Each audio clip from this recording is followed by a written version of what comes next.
같이 기도하겠습니다.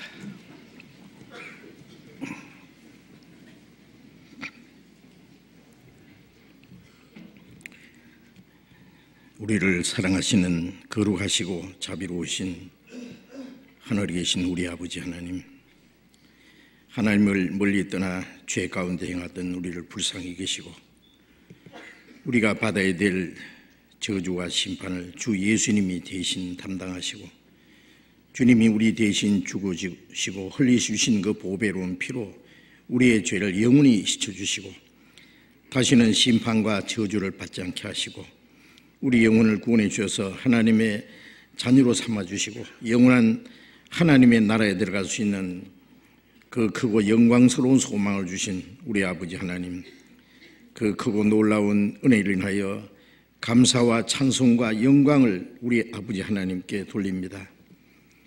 이 시간 주님의 보배로운 피로 구속함을 받은 저희들 주님 앞에 함께 모여서 주님의 은혜와 영광을 찬송하며 주님의 몸된 교회 안에서 주님의 말씀을 배우며 거룩한 교제를 갖게 해주신 주님 진심으로 감사합니다. 이 시간 주님이 우리 가운데 함께 계심을 믿습니다.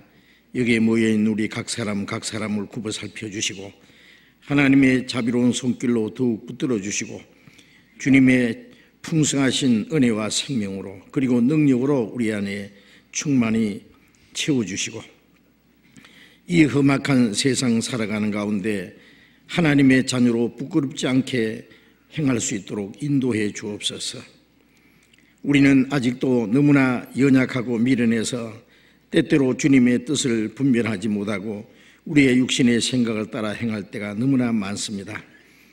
주님 말씀으로 우리를 더욱 거룩하게 온전하게 세워주셔서 우리가 주님을 따라가는 걸음이 실족하지 아니하고 이 세상 아무 죄악이 우리를 주장하지 못하도록 하나님의 거룩하신 뜻과 영광을 위해서 살아갈 수 있도록 이 땅에 우리의 삶이 하나님 앞에 헛되지 아니하고 주님이 우리에게 하라고 맡기신 거룩한 역사를 능히 이룰 수 있도록 우리 가운데 행하시는 주님의 능력을 쫓아서 주님의 몸된 교회 지체로서의 마땅히 행할 일을 행할 수 있도록 우리 모두를 주님 뜻대로 귀하게 사용해 주옵소서.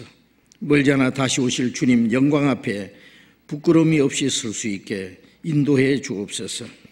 이 시간 함께 참여하지 못한 우리 형제 자매들 병 중에 있는 사람 속히 건강을 회복시켜 주시고 마음에 시험 받는 사람 여러 가지 곤란 중에 있는 사람 일일이 보살펴 주시고 합당하신 은혜를 베풀어 주셔서 한 사람도 실족함이 없게 해 주옵소서. 멀리 외국에서 어려운 여건 속에서 믿음을 지키며 주님의 복음을 전하는 우리 형제 자매들 영육간에 항상 지켜주시고 어느 곳에 있든지 주님의 복음을 담대히 증거해서 이뤄진 영혼들을 주님 앞에 인도하는 그 큰 역사를 능히 이루게 해 주옵소서. 이 시간 우리에게 나타내 주시기 원하시는 주님의 말씀, 주님의 거룩하신 뜻을 더욱 깨달아 알게 해주시고 우리가 마땅히 어떻게 행할 일들을 더욱 가르쳐 보여 주옵소서. 주 예수님 이름으로 기도드렸습니다. 아멘. 우리 시편 교도하겠습니다. 시편 78편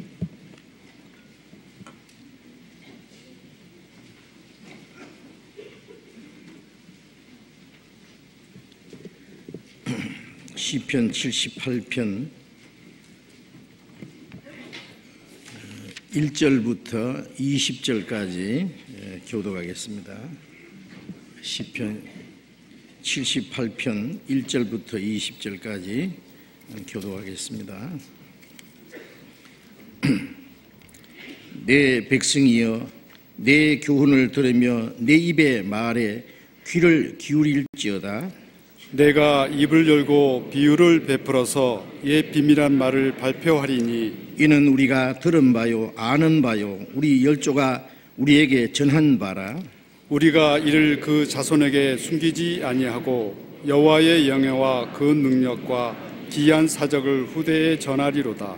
여호와께서 정글을 야곱에게 세우시며 법도를 이스라엘에게 정하시고 우리 열조에게 명하사 저희 자손에게 알게 하라 하셨으니 이는 저희로 후대 곧 후생 자손에게 이를 알게 하고 그들을 일어나 그 자손에게 일러서 저희로 그 소망을 하나님께 두며 하나님의 행사를 잊지 아니하고 오직 그 계명을 지켜서 그 열조 곧 안구하고 패역하여 그 마음이 정직하지 못하며 그 심령은 하나님께 충성치 아니한 세대와 같지 않게 하려 하심이로다. 에브라임 자손은 병기를 갖추며 활을 가졌으나 전쟁의 날에 물러갔도다.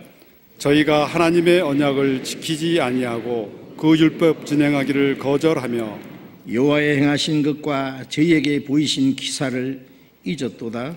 옛적에 하나님이 애굽 땅 소환들에서 기이한 일을 저희 열조의 목전에서 행하셨으되 저가 바다를 갈라 물을 무더기같이 서게 하시고 저희로 지나게 하셨으며 낮에는 구름으로 온 밤에는 화강으로 인도하셨으며 광야에서 반석을 쪼개시고 깊은 수온에서 나는 것 같이 저희에게 물을 흡족히 마시우셨으며 또 반석에서 시내를 내사 물이 강같이 흐르게 하셨으나 저희는 계속하여 하나님께 범죄하여 황야에서 지존자를 배반하였도다.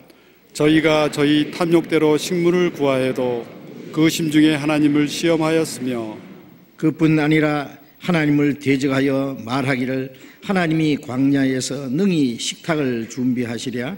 저가 반석을 쳐서 물을 내심에 시내가 넘쳤거니와 또 능히 떡을 주시며 그 백성을 위하여 고기를 예비하시라 하였도다. 거기까지 찬양대 찬송해 주시겠습니다.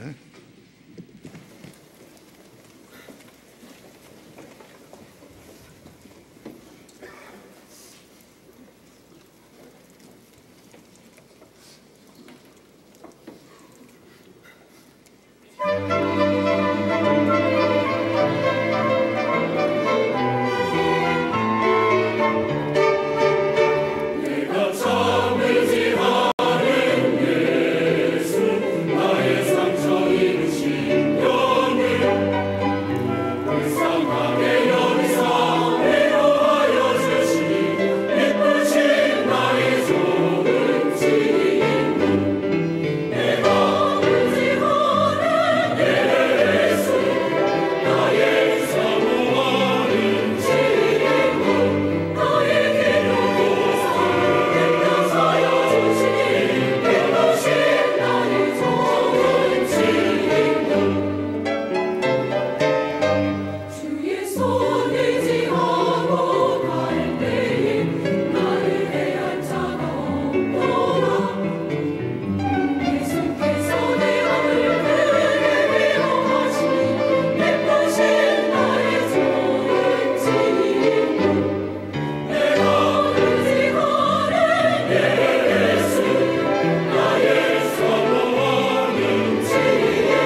성경 찾겠습니다. 마태복음 21장.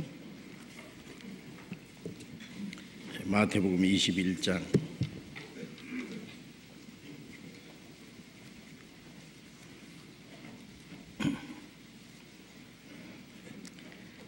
마태복음 21장 18절부터 22절까지 읽겠습니다.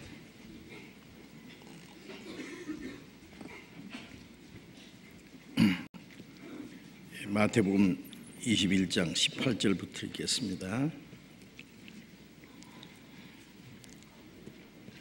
이른 아침에 성으로 들어오실 때에 시장하신지라 길 가에서 한 무화과 나무를 보시고 거리로 가사 잎사귀 밖에 아무것도 얻지 못하시고 나무에게 이르시되 이제부터 영원토록 네게 열매가 맺지 못하리라 하시니 무화과 나무가 곧 마른지라. 제자들이 보고 이상히 여겨 가로되 무화과 나무가 어찌하여 곧 말랐나이까? 예수께서 대답하여 가라사대 내가 진실로 너희에게 이르노니 만일 너희가 믿음이 있고 의심치 아니하면 이 무화과 나무에게 된 이런 일뿐만 할 뿐 아니라 이 산들어 들려 바다에 던지우라 하여도 될 것이요 너희가 기도할 때에 무엇이든지 믿고 구하는 것은 다 받으리라 하시니라. 거기까지.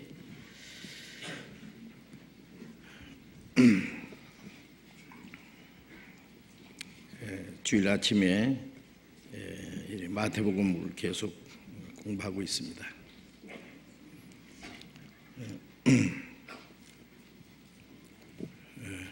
지난 주간에는 제가 그 앞주간이죠. 일본 여러 교회를 순방하고 왔습니다. 오사카에서 새로 교회당을 건축해서 입당식을 아주 잘 마쳤습니다. 일본에는 아시다시피 땅값이 비싸고 우리가 교회당을 하나 가진다고 하는 것이 너무나 어렵습니다. 그러나 그런 가운데서도 형제들이 희생하고 합심하고 협력하는 가운데 좋은 교회당을 건축했습니다. 그리고 지난번에 지진과 그 쓰나미로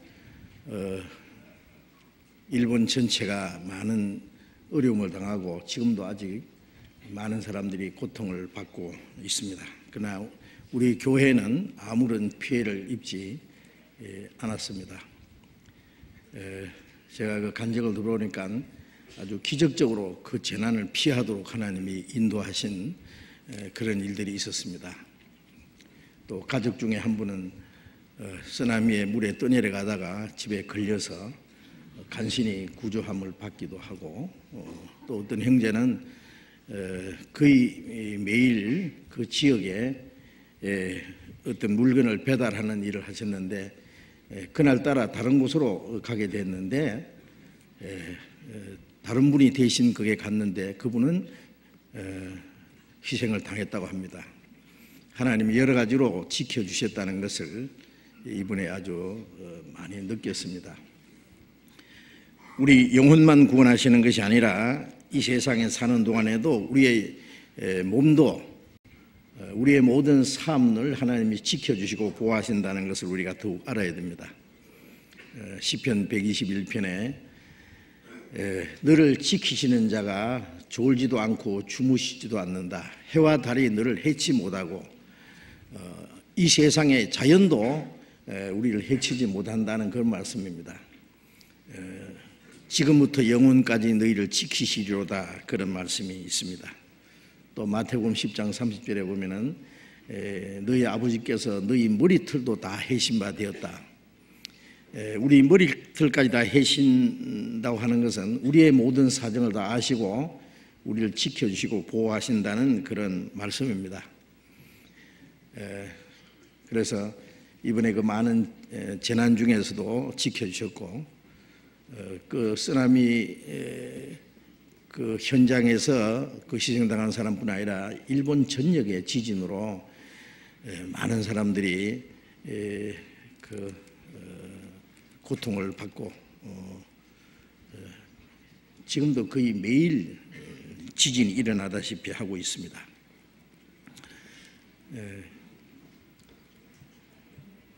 그리고 그 지진과 그 쓰나미로 많은 사람들이 피난을 가기도 하고 많은 사람들이 이동을 하고 그렇게 했는데 그 와중에서도 몇 분이 구원을 받으셨어요. 어려움 가운데서요. 하나님은 그 환난과 고통 중에서도 하나님의 은혜를 구하는 사람을 있게 하시고 구원받는 역사를 이루시는 것도 봤습니다. 저는 고통 중에 있는 그 사람들에게 하나님의 더 큰 은혜가 주어지리라고 우리는 간절히 기도를 합니다. 제가 쓰나미가 당한 현장을 직접 가봤는데요. 직접 가보니까 너무 비참해요. 그 바다에서 그 쓰나미가 들어온 그 거리가 7km라고 하는데요. 그 바다의 높은 파도가 그 7km 정도 되는 것을 다 휩쓸었고 그 해변 길이는 위에서부터 아래까지가 500km랍니다. 아주 엄청나죠. 우리가 상상할 수 없습니다. 지금 통계상으로 약 2만 5천여 명이 희생을 당했다고 합니다. 처처에 큰 지진과 기근과 온역이 있으리라 성경에 그런 말씀들이 많이 있는데 이거는 마지막 때에 대한 징조가 확실합니다. 이사야 24장에 보면은 땅이 깨어지고 침망같이 흔들리고 모든 것이 드러나리라. 마지막에 하나님이 이 땅을 흔들어 버린다. 왜?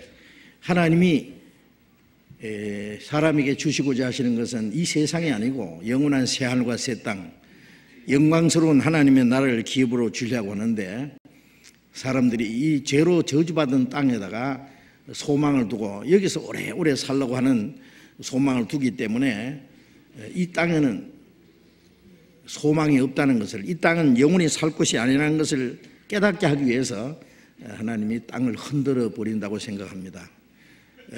그래서 요한계시록 16장에 보면은 큰 지진이 일어나서 성들이 막 무너진다 그랬잖아요. 아마 앞으로 더 큰 지진들이 계속 일어날 겁니다.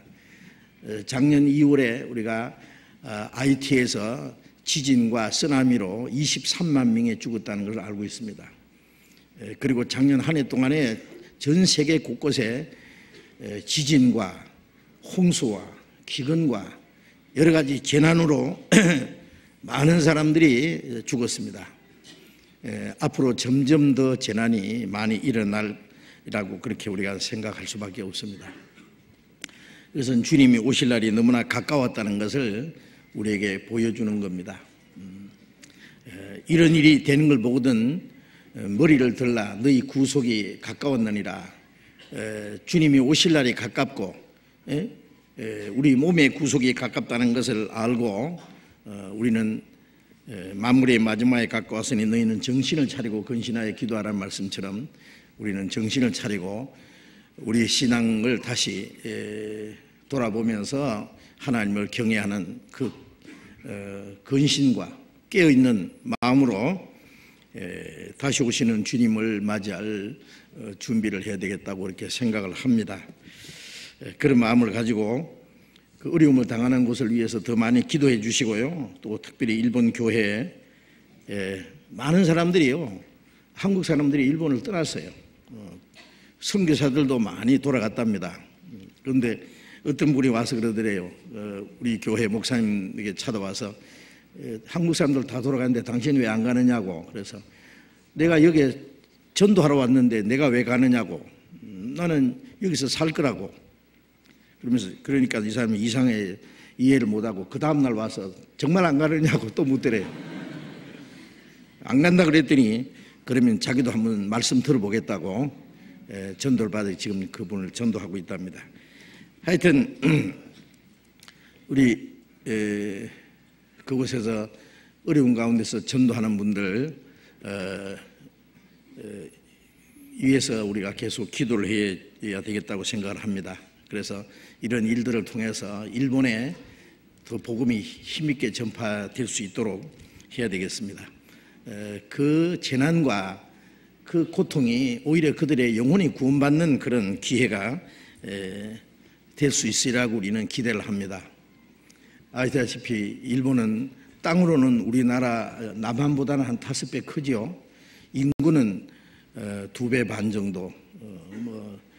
그리고 경제적으로는 우리보다도 몇 배의 아주 경제 대국이라고 그렇게 합니다. 그러나 영적으로는 정말 너무나 복음이 전해지지 않고 구원받는 역사가 너무 미약한, 그래서 아주 미신과 헛된 그 운명 철학을 가지고 있는 이상한 민족입니다. 어쨌든 우리는 그들에게 복음을 전해서 가장 가까운 이웃이기 때문에 우리는 그들에게 복음을 전해야 될 책임이 있다고 생각을 합니다. 그래서 이번에 그런 걸 돌아보면서 앞으로 일본의 더욱 전도를 위해서 우리가 할 수 있는 최선을 다해야 되겠다는 그런 새로운 마음을 가져봤습니다. 일본 교회를 위해서 그리고 일본 전도를 위해서 계속 기도해 주시기 바랍니다.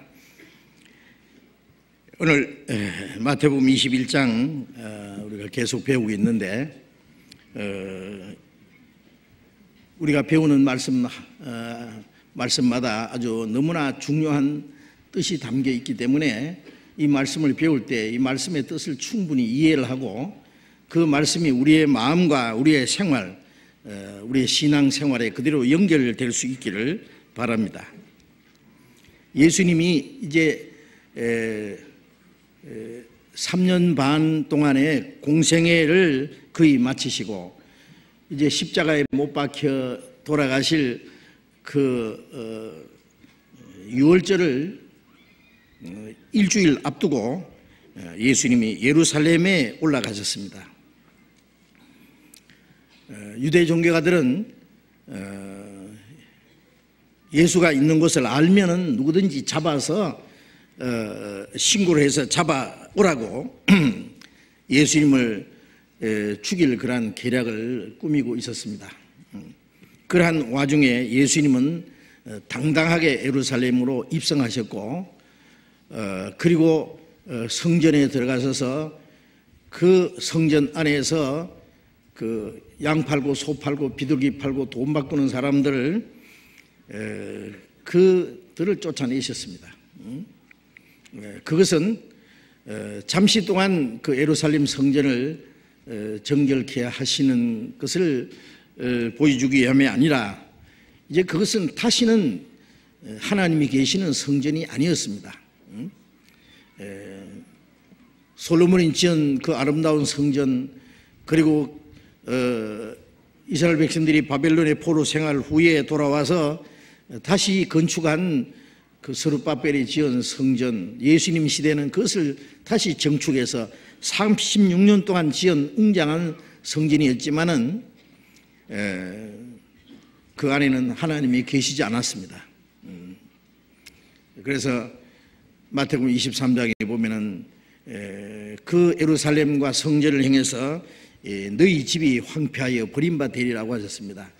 다시는 하나님의 집이 아니고 너희 집이라고 했습니다. 그 안에는 하나님의 성령이 역사하시는 대신에 마귀의 역사가 일어나고 종교가들은 위선과 거짓 속에 있었기 때문에 그 성전이 멸망당할 것을 미리 말씀하시고 이제는 새로운 성전이 세워질 것을 주님이 보여주신 겁니다. 그런 말씀을 지난 시간에 우리가 배웠습니다. 이제 예수님이 예루살렘에 들어가셨다가 예루살렘에서 마지막 한 주간 동안 한 번도 주무시지 않았습니다. 예루살렘에서 가까운 베다니에 가셔서 거기서 쉬셨습니다. 베다니에는 아시는 대로 그 예수님이 죽은 지 나흘 된 나사로를 살리신 그 나사로가 있는 동네입니다. 나사로와 그의 누이 마르다와 마리아, 그 삼남매는 누구보다도 예수님을 가장 사랑했고 예수님은 지나시는 길에 항상 그 나사로의 집에 들어가셔서 쉬시고 또 많은 사람들에게 말씀도 전하시고 하셨고 그 동생들은 예수님을 잘 대접하느라고 바빴다는 기록이 성경에 있습니다. 예수님이 베다니에 들어가셔서 유하시고 이제 그 다음날 아침에 이른 아침에 예루살렘 성으로 다시 들어오고 계셨습니다. 18절 다시 읽겠습니다. 이른 아침에 성으로 들어오실 때에 시장하신지라. 왜 예수님이 시장하셨다고 했을까요? 아마 그 나사로의 집에 예수님이 가셨다면은 예수님이 대접을 잘 받으실 수 있었으리라고 생각을 하는데 일부러 예수님이 나사로 집에 가시지 않을 수도 있습니다. 왜 그러냐면은 예수님을 죽이려는 사람들이 나사로까지 죽이려고 하기 때문에. 왜냐하면은 죽은 지 나흘 된 나사로를 보기 위해서 사람들이 모여들고 많은 사람들이 그로 인해서 예수를 믿기 때문에 종교가들은 예수님만 아니라 나사로까지 죽이려고 기다리고 있기 때문에 예수님이 일부러 나사로 집에 들어가시지 않고 다른 곳에서 혹은 그 어떤 산이나 노숙을 하실 수도 있다고 생각합니다. 예수님은 정말 그 머리 둘 것 없이 그렇게 사셨던 분이기 때문에 그래서 아침 일찍이 다시 예루살렘으로 들어오시고 계셨는데 예수님이 시장하셨다고 했죠. 그런데 19절에 길가에 한 무화과나무를 보시고 그리로 가사 잎사귀 밖에 아무것도 얻지 못하시고 나무에게 이르시되 이제부터 영원토록 네게 열매가 맺지 못하리라 하시니 무화과나무가 곧 마른지라. 그 길가에 한 무화과나무가 있었는데 잎사귀가 무성했다고 했습니다. 예수님이 그 무화과에 열매가 있는가 싶어 가까이 가시니까 아무 열매가 없었습니다. 잎사귀 밖에는. 그래서 예수님이 그 무화과 나무를 저주하셨습니다. 이제부터 영원토록 네가 열매를 맺지 못하리라.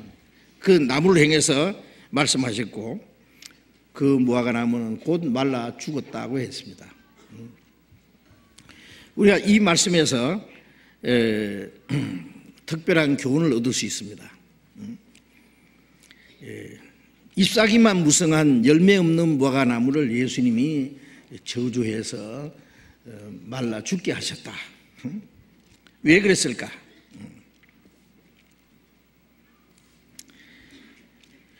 그 무화과 나무라는 것은 이스라엘 땅에 나는 그 소산물 중에 특별한 겁니다.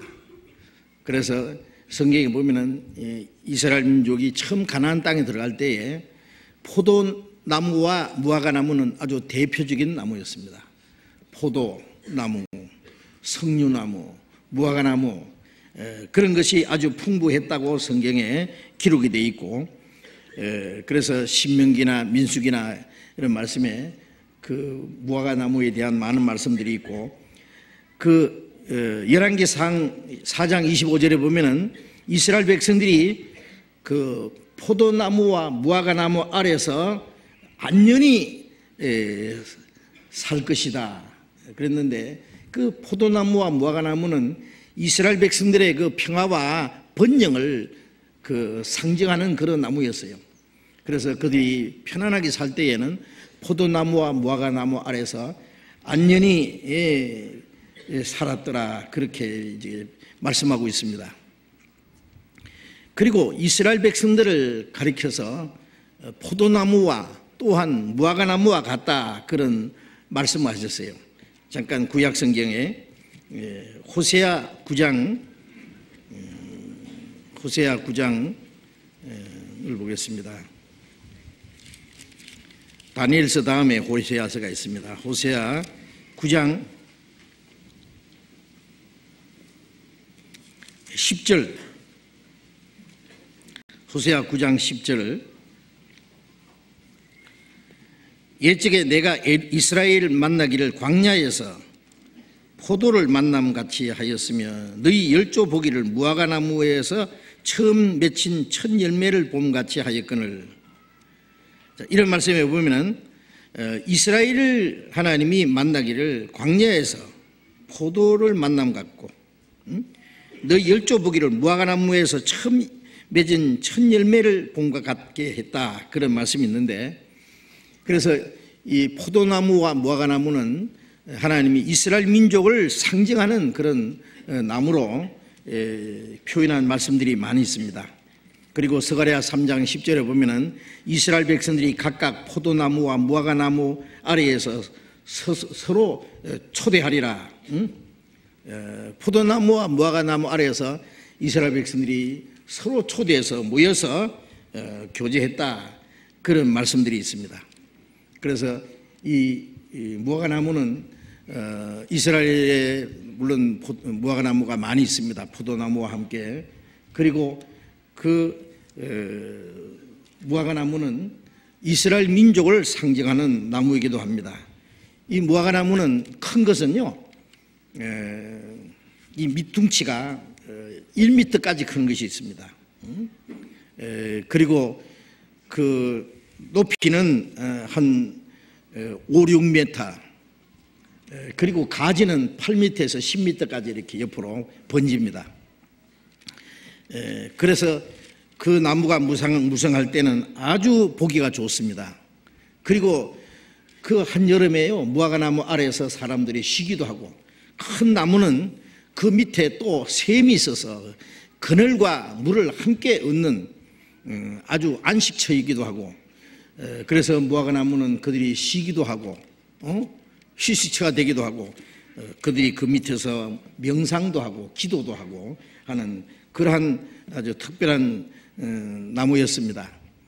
요한복음 1장 48절에 보면은 예수님이 처음 그 제자들을 부르실 때 나다나엘이 무화과나무 아래에서 기도하고 있을 때에 예수님이 그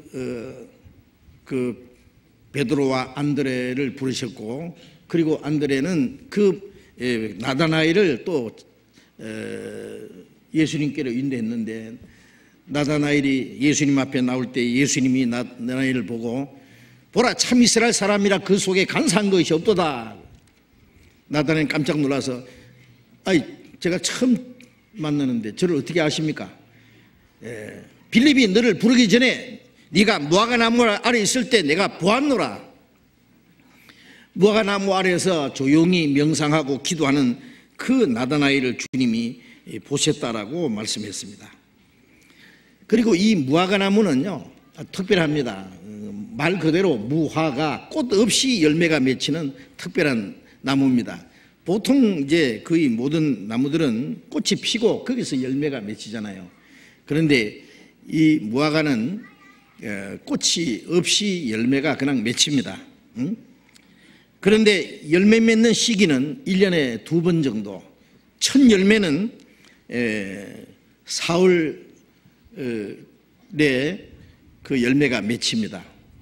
그래서 이제 4월 중순 하순경이 되면은 그 열매, 첫 열매는 그 먼저 있던 가지에서 맺히는데 많이 맺히지 않습니다. 그게 첫 열매고, 그 다음에 두 번째 그 과일은 새 순이 올라와서 그 무화과나무는 굉장히 빨리 자랍니다. 제가 호남 지방에서요, 제가 있던 집 마당에 무화과나무가 큰 것이 두 그루 있었어요.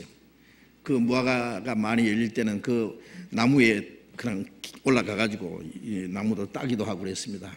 그리고 이사 갔을 때에 그 가지 몇 개를 잘라서 심어 놨더니요, 한 해에 아주 작은 나무를 심었는데 한 해에 1m 50cm 이상 컸어요. 그 해에 열매가 미치더라고요. 이 무화과는 그냥 끄끄제가 잘라서 심으면은 잘 자랍니다. 그리고 굉장히 빨리 자랍니다. 그리고 새순이 올라온 거기에 열매가 맺힙니다. 그게 두 번째 열매가 맺히는 그것이 한 9월 정도. 우리나라에서는 저 목포의 그 시목이 무화과입니다. 그리고 남쪽에 따뜻한 지방의 무화과가 잘 됩니다. 그래서 그 1년에 2차례씩 열매가 맺히는데 예수님이 예루살렘에 올라갔을 때는요 6월절 한 주간 전이니까 4월 초순입니다. 4월 초순이니까 그때는 아직 무화과나무 잎사귀가 나올 때도 아니고 물론 열매 맺을 때도 아닙니다. 그래서 무화과 때가 아니라고 마가복음 11장 13절에 보면은 예수님이 무화과나무에 가까이 가시니까 잎사귀밖에 열매가 없는지라 그 나무를 저주하시니 뿌리부터 나무가 말라 죽었더라는 말씀이 있는데, 그리고 설명하기를 무화과 때가 아직 아님이라. 무화과가 맺힐 때가 아니에요.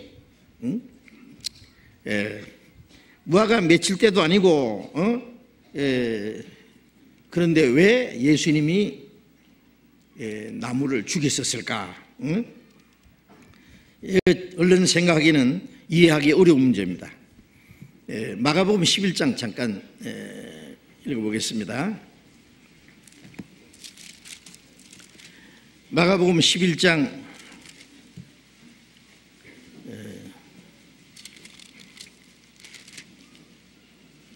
13절을 먼저 읽겠습니다. 멀리서 잎사귀 있는 한 무화과 나무를 보시고 혹 그 나무에 무엇이 있을까 하여 가셨더니 가서 보신즉 잎사귀 외에 아무것도 없더라. 이는 무화과의 때가 아님이라. 그리고 넘어가서 20절에 저희가 아침에 지나갈 때에 무화과 나무가 뿌리부터 마른 것을 보고 베드로가 생각이 나서 가로되 여짜오되 랍비여 보소서 저주하신 무화과 나무가 말랐나이다. 자, 무화과 때가 아니었다. 무화과가 아직 열매 맺을 때가 아닙니다. 물론 아직 잎사귀가 나올 때도 아닙니다. 왜 그러냐면은 정상적인 무화과는요 나무에서 열매가 먼저 맺힙니다. 우리가 이 벚꽃 같은 거 보면은 잎사귀보다도 꽃이 먼저 나오잖아요. 그것처럼 무화과는요 잎사귀보다도 열매가 먼저 쑥 나옵니다. 가지에서. 그리고 이제 그 열매가 먼저 나오고 그 다음에 잎사귀가 나옵니다. 그리고 이제 열매가 이제 아주 익을 때쯤 되면은 잎사귀가 무성해집니다. 그러니까 열매가 먼저 익고 무화과 잎사귀가 나오는 거예요. 그러니까 아직 잎사귀가 나올 때도 아니고 열매 맺을 때도 아니었습니다. 그런데 이 나무는 열매는 없고 잎사귀만 무성했다고 되어 있어요. 예수님이 그 무화과 나무를 저주하셨고 저주하자마자 즉시에 죽은 것이 아니라 여기 마가복음에는 예수님이 저주하신 무화과 나무가 그 다음날 아침에 그거로 지나가면서 이제 베드로가 말했습니다. 주님, 어제 저주하신 무화과 나무가 말랐습니다. 그 무화과 나무가 밑둥지 뿌리서부터 말라 죽었어요. 그러니까 그 무화과 나무가 말라 죽은 것은 그 다음 날에 그 확인한 겁니다. 그런데 왜 때가 되지도 않았는데 열매를 맺지 못하는 건 너무 당연한데 나무가 무슨 잘못이 있어서 예수님이 무화과 나무를 저주해서 죽게 했을까? 이거 우리가 얼른 생각하면 이해하기 어렵습니다. 그러나 어떤 열매를 맺고 못 맺는 시기를 떠나서 그것과 상관없이 예수님이 행하신 이적에는 아주 중요한 뜻이 담겨 있습니다. 이것은 상징적인 것이고 비유적인 교훈을 주시기 위한 겁니다. 무화과나무가 무슨 예수님이 무슨 유감이 있어서 죽인 게 아닙니다. 예수님이 무화과나무를 명해서 나무가 말라 죽은 것, 그 나무한테는 좀 미안하지만은 그로 인해서 우리 모든 사람에게 아주 놀라운 교훈을 주시기 위한 그러한 목적이 있었습니다. 그래서 무화과나무를 통해서 주시는 교훈이 무엇인지 우리가 생각해 봐야 됩니다. 그 영국의 그 철학자 그 버트란드 러셀이라는 사람 아실 거예요. 그 사람은 일찍이 부모가 돌아가시고 아주 엄격한 기독교인인 할머니 밑에서 자랐다고 합니다. 그러나 그 할머니가 자기를 기독교인으로 만들려고 했지만은 이 러셀은 끝까지 예수를 믿지 않았어요.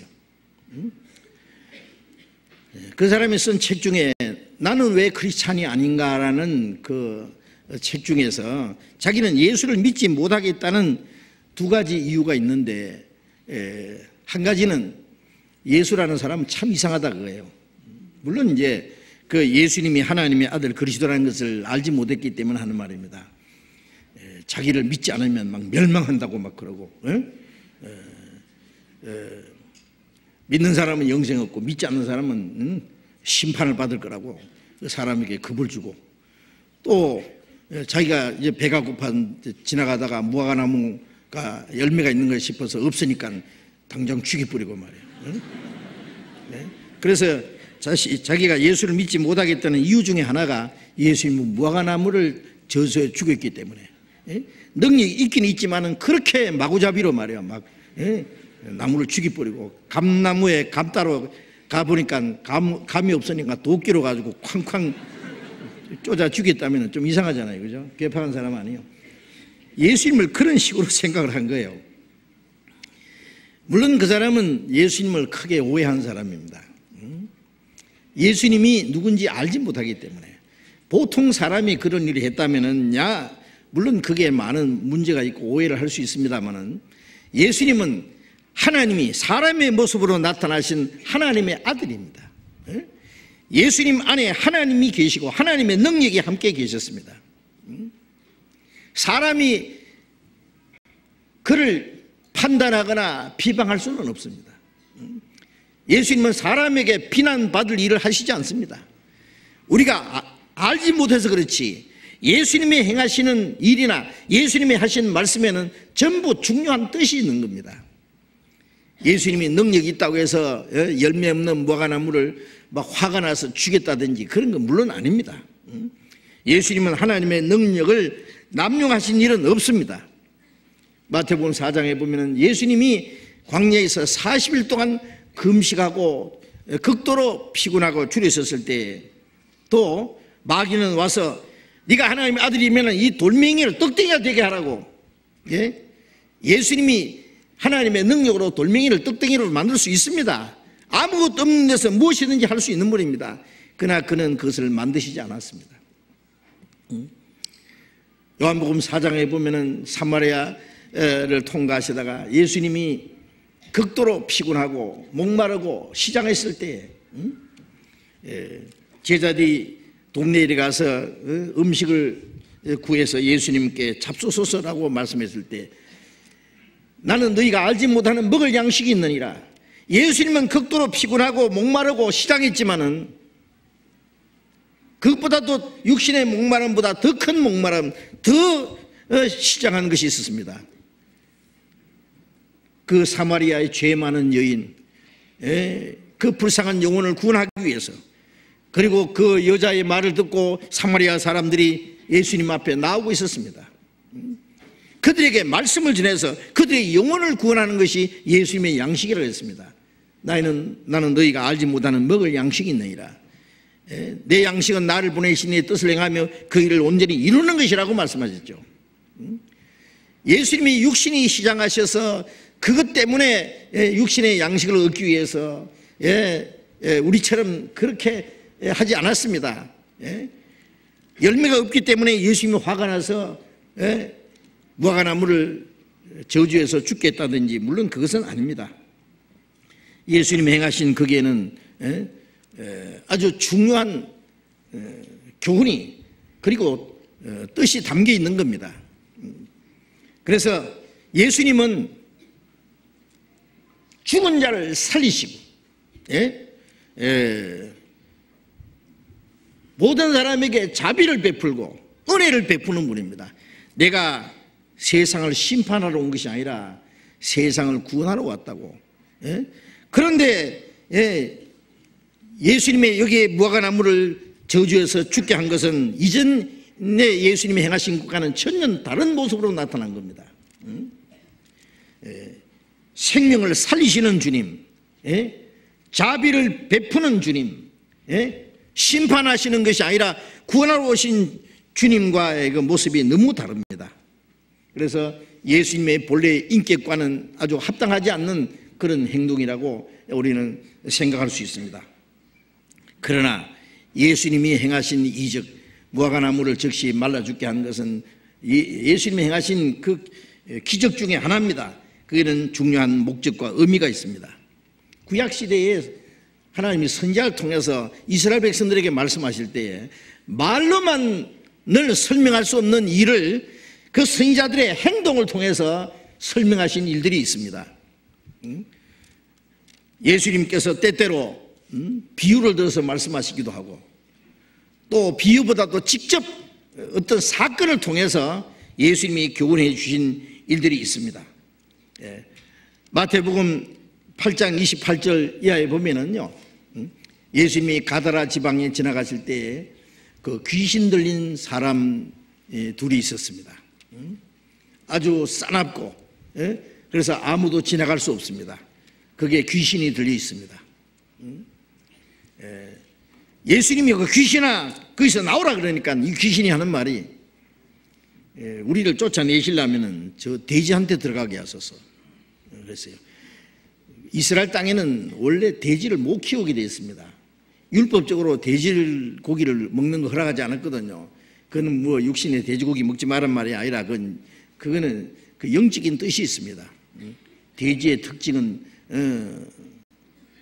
책임질하지도 못하고 쪽발도 갈라지지 않았습니다. 쪽발은 갈라졌지만 책임질을 못하죠. 돼지는요. 그래서 책임질을 하나님의 말씀을 그들이 주야로 묵상할 걸 말하고 그랬는데 이스라엘 백성들은 구별됐다고 하면서 하나님의 말씀은 분별하지 못하는 그것이 하나님 보시기에 부정한 겁니다. 그래서 돼지같이 하지 마라 그런 의미인데 어쨌든 이스라엘 민족이 돼지를 키우지를 못했습니다.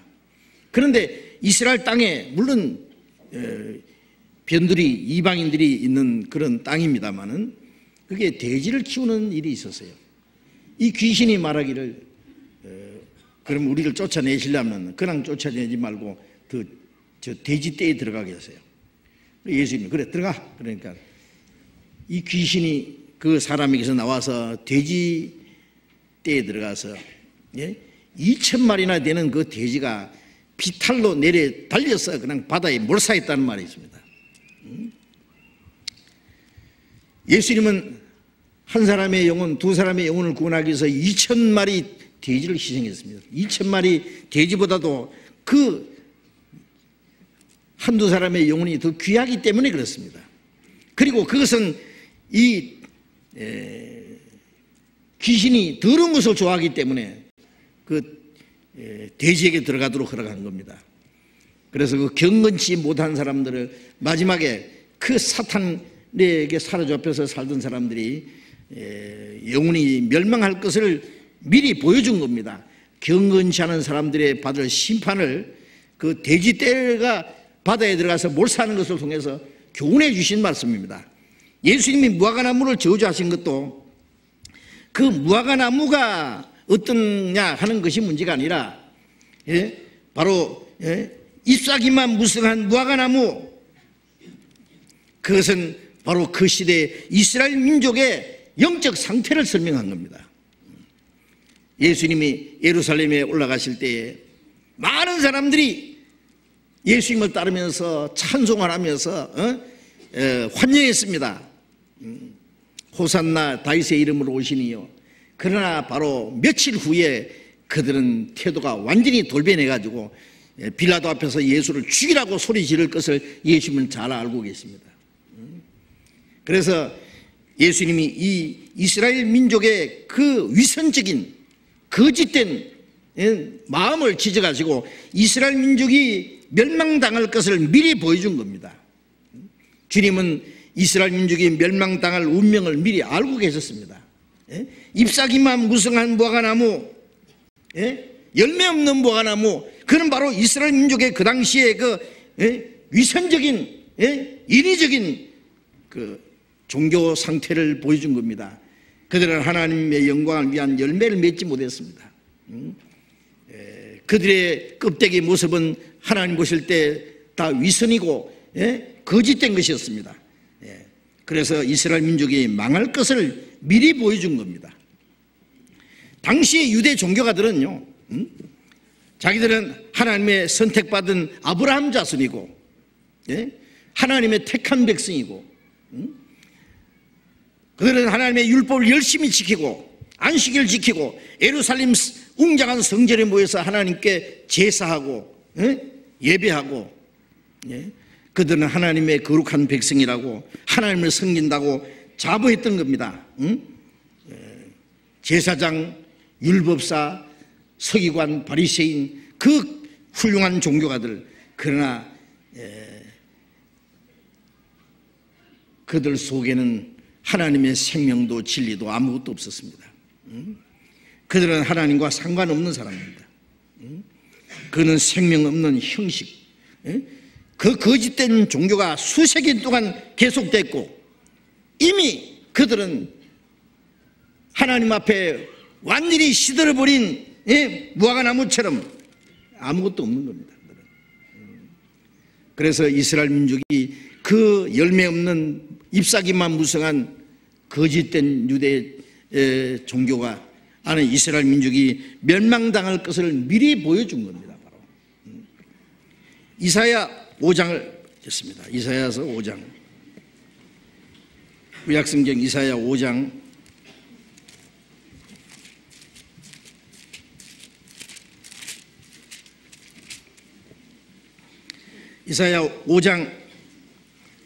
1절부터 제가 읽겠습니다. 내가 나의 사랑하는 자를 위하여 노래하되 나의 사랑하는 자의 포도원을 노래하리라.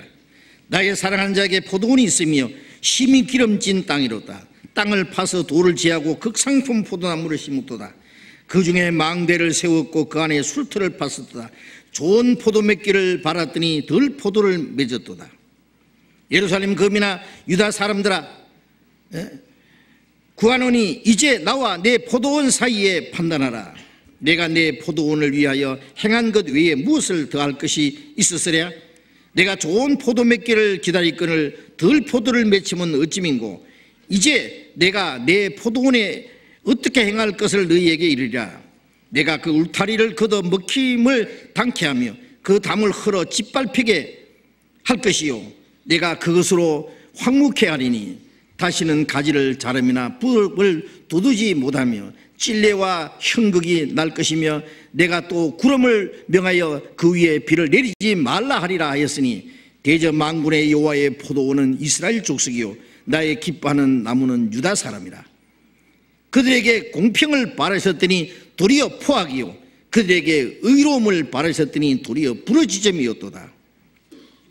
이스라엘 민족을 포도원이라고, 포도원은 이스라엘 족속이고 그 포도나무는 기뻐하는 유다 족속이라고 그랬습니다. 포도나무에 땅을 파고 돌을 지하고 극상품 포도나무를 심었다. 아니, 극상품 포도나무를 심었으면 극상품 포도 열매가 맺혀야 될 거 아니에요. 그런데 좋은 포도 맺기를 바랐더니 덜 포도를 맺혔다. 덜 포도는 못 서는 포도입니다. 그래서 내가 포도원에 행한 것 외에 무엇을 더 할 수 있으랴? 하나님이 이스라엘 백성들에게 능력을 나타내시고 하나님의 은혜를 베풀고 축복해 주셨습니다. 그런데 더 이상 너에게 할 것이 뭐냐? 그런데 좋은 포도 몇 개를 기다렸거늘 덜 포도를 맺히면 어찌민고? 그래서 그 포도원을 버릴 것을 말합니다. 울타리를 걷어 먹히게 하고 담을 헐어 짓밟게 할 것이고 다시는 포도원을 돌보지 않을 것이다. 그래서 하나님이 그들에게 공평을 바랐으나 도리어 포악이요 의로움을 바랐으나 도리어 하나님을 대적하는 부르짖음이 있었다. 그래서 이스라엘 민족이 멸망당할 걸 말하는 겁니다. 이 말씀은 예수님이 오시기 700년 전에 이스라엘을 통해서 예언한 건데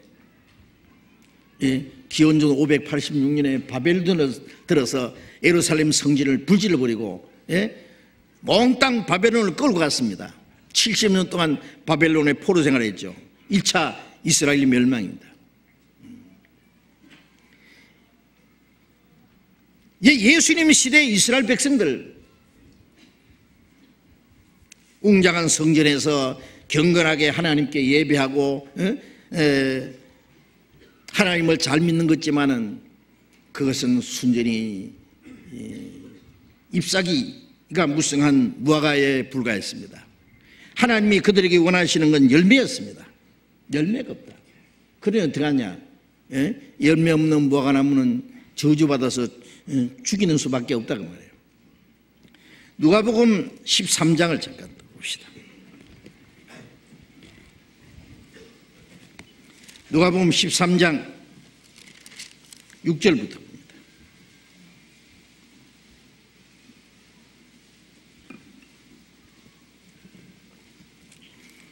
누가복음 13장 6절부터 9절까지 제가 읽겠습니다. 이에 비유로 말씀하시되 한 사람이 포도원에 무화과나무를 심은 것이 있더니 와서 그 열매를 구하였으나 얻지 못한지라. 과은식에게 이르되 내가 3년을 와서 이 무화과나무에 실과를 구하되 얻지 못하니 찍어 버리라. 어찌 땅만 버리느냐? 대답하여 가로되 주인이여 금년에도 그대로 두소서. 내가 두루 파서 거름을 주리니 이후에 만일 실과가 열면 이오니와 그렇지 않으면 찍어 버리소서 하였다 하시니라. 포도원 한쪽에 무화과나무를 심었는데 3년 동안 와서 그 열매를 구했는데 열매가 맺히지 않았다. 아마 이 나무도 잎사귀는 무성했을 거예요. 열매가 없어. 그래서 이 열매 맺지 못하는 나무를 찍어버리라. 왜 땅만 버리느냐? 그러니까 과은지가 말하기를 금년만 참아 주십시오. 내가 땅을 두루 파고 거름을 많이 주고 특별히 관리해가지고 그래도 열매가 맺지 않으면은 그때는 찍어버리겠습니다. 그때는 찍어버렸어. 이 포도원의 주인, 무화과나무를 심은 주인은 누구냐? 포도원은 바로 이스라엘 민족을 가르치고 그 주인은 물론 하나님을 가리킵니다. 그 이스라엘 민족이 하나님이 원하시는 열매를 맺지 않았기 때문에 하나님이 그들을 택하신 목적을 상실했기 때문에 그들은 하나님의 영광을 나타내고 하나님의 능력을 나타내고 예수 그리스도를 영접해야 되는데 그들이 하나님의 영광을 나타내지 못하고 하나님이 보내신 그리스도를 배척함으로 결국 그들이 저주받을 것을 미리 보여주신 겁니다. 무엇이든지 만든 물건은 만든 사람의 목적에 적합하게 그게 사용되어야 됩니다. 이 마이크는 소리를 확대시켜서 더 큰 소리로 내보내기 위해서 만든 기계인데 이것이 기능을 하지 못하면 무용지물이면 갖다 내버려야죠. 어디서 쓸 겁니까? 무슨 물이든지 그 만든 분의 목적에 적합하게 쓰이지 않으면 무용지물 그것은 다 내버려야 됩니다. 무화과나무는 무화과 열매를 맺혀야 됩니다. 열매를 맺지 못하는 무화과나무는 결국 죽어야 되는 겁니다. 무화과나무는 이스라엘 상징한다 그랬죠. 그래서 예레미야 8장 13절에 보면은 이스라엘 민족을 무화과나무라고. 그리고 그 무화과가 무화과 열매를 맺히기는 맺혔는데 먹을 수 없는 무화과, 그 잎사귀가 말라 죽게 하고 이스라엘 민족을 전 세계에 쫓아내라는 말씀이 있습니다. 예레미야 8장을 다시 보겠습니다. 예레미야 8장 13절 보겠습니다. 예레미야 8장 구약성경 1064페이지 예레미야 8장 13절 봅니다. 여호와께서 말씀하실 때 내가 그들을 진멸하리니 포도나무에 포도가 없을 것이며 무화과나무에 무화과가 없을 것이며 그 잎사귀가 마를 것이라. 내가 그들에게 준 것이 없어지리라 하셨나니. 포도나무도 이스라엘 민족을 가리키는 겁니다. 무화과나무도 이스라엘 민족을 상징하는 겁니다. 그래서 잎사귀가 마를 것이라. 또 예레미야 24장을 잠깐 봅시다. 예레미야 24장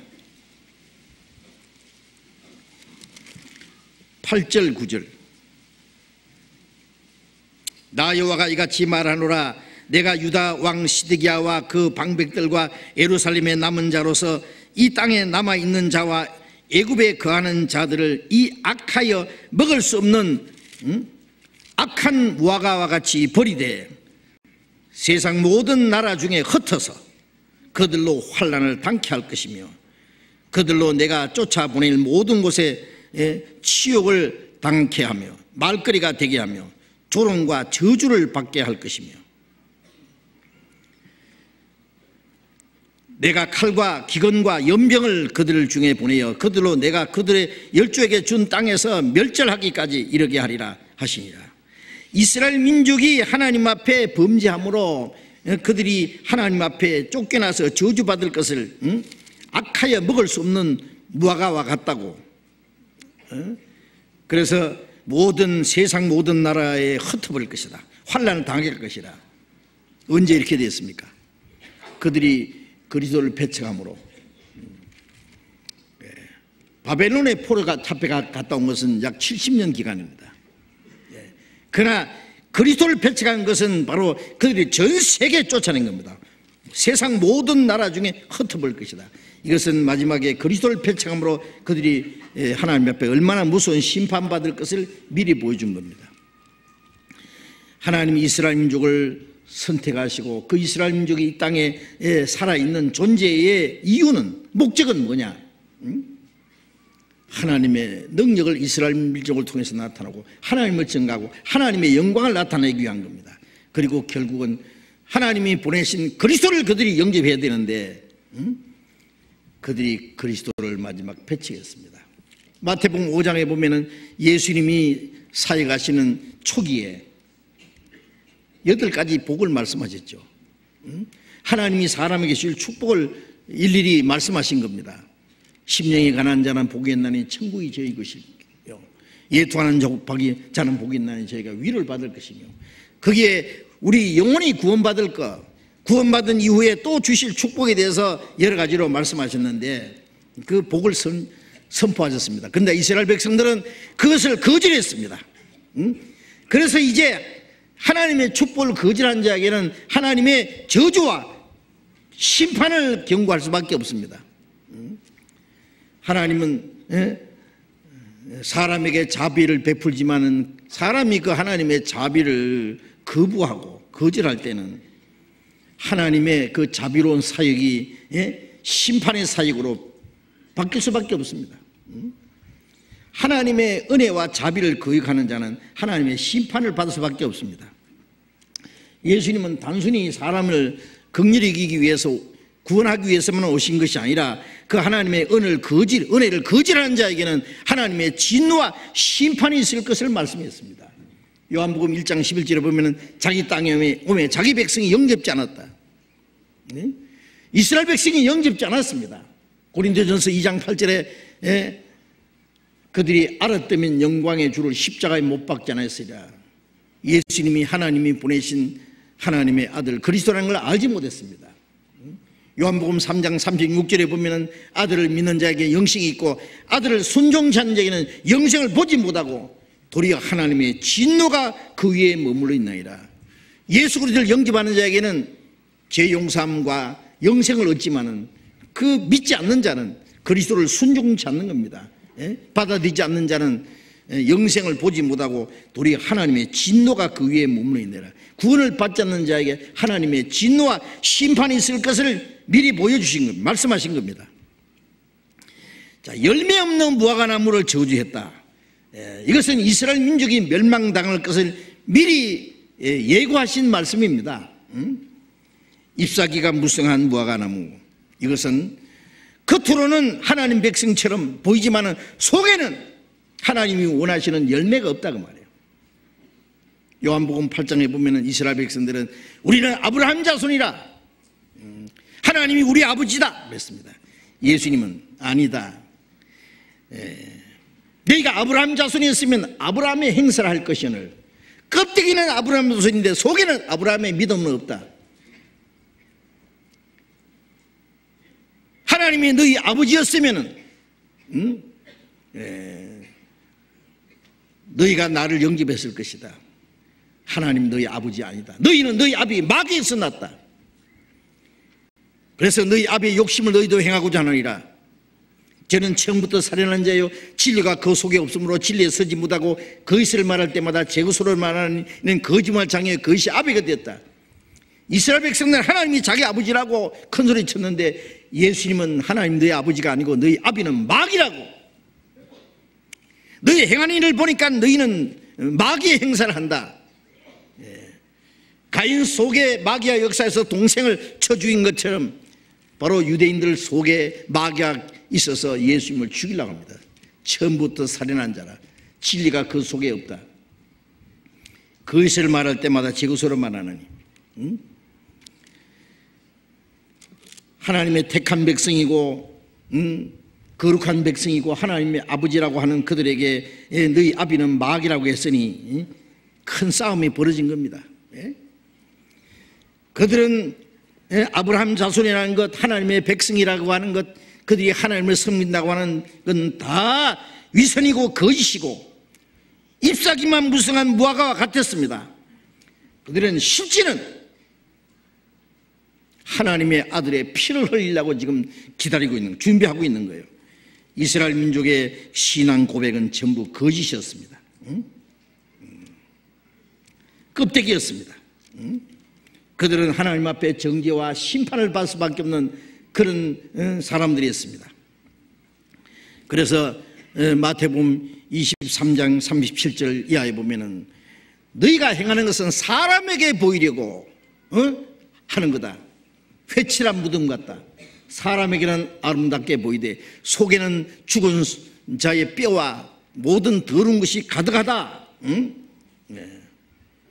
사람에게 보이려고 그들이 하는 모든 일은 껍데기였습니다.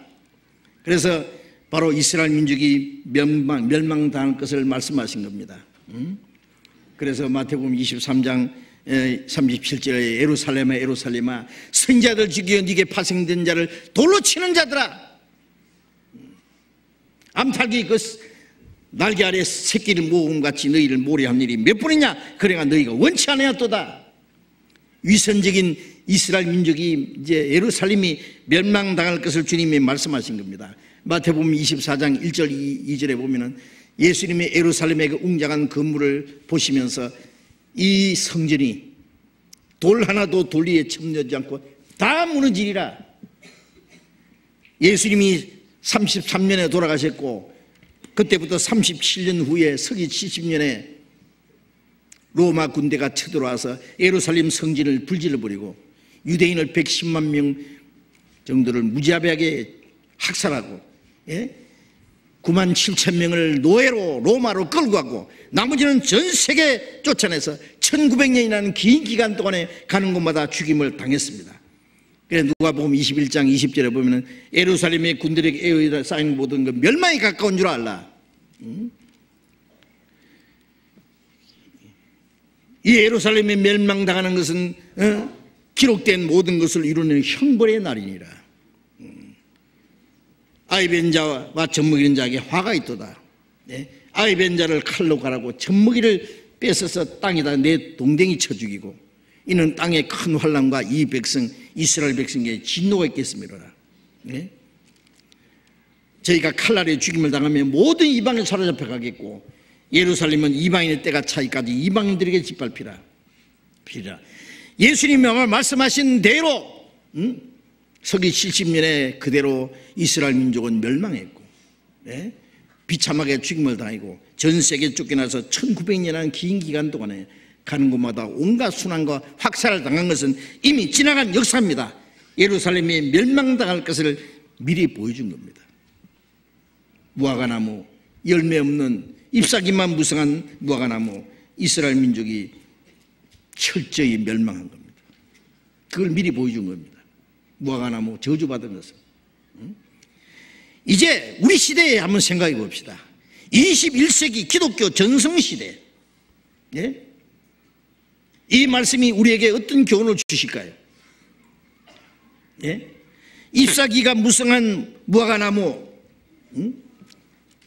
이스라엘 민족뿐 아니라 현재 기독교의 모습은 아니냐고 말이에요. 21세기 기독교 전성시대에 온갖 아름다운 자태를 이제 만들어냈습니다. 연출했습니다. 그렇죠? 그러나 그 속에 하나님의 생명과 경건과 능력은 찾아보기 어렵습니다. 요한계시록 3장 14절부터 18절에 보면은 아시아의 7교회 중에 마지막 교회가 라오디게아 교회입니다. 이것은 초대교회부터 시작해서 마지막 교회까지 그 시대를 7시대로 나눈 의미도 됩니다. 그래서 라오디게아 교회는 마지막 시대에 주님이 문 밖에 서서 문을 두드리는 이제 재림하시기 직전에 있는 마지막 기독교의 모습을 가리킵니다. 그런데 차지도 않고 덥지도 않아도다. 이같이 미지근하여 차지도 않고 덥지도 않으니 내 입에서 늘 토해내치리라. 뭘 말합니까? 구역질 나는 교회다 그 말이에요. 미지근한. 그러나 이 라오디게아의 교회는 네가 부자라 부야야 부정한 것이 없다 하나 스스로 자기 자만 속에 빠져 있습니다. 교파 많고 교회당 웅장하고 교인 많고 돈 많고 성직자 많고 교파 조직은 철저히 조직이 돼 있고 예배의식 경건하게 아주 세련되고 엄숙하게 옛날에 없던 것 많이 만들었습니다. 겉으로 보기에 아주 아름답습니다. 부자라 부야야 부자한 것이 없다나 네 공부한 것과 가려는 것과 가난 것과 눈먼 것과 벌거벗은 것을 알지 못하도다. 아름다운 교회당을 꾸미고 웅장한 교회당을 짓고 온갖 많은 교파를 만들고 아름다운 그 경건한 예배 의식을 따듬고 세련되고 훌륭합니다.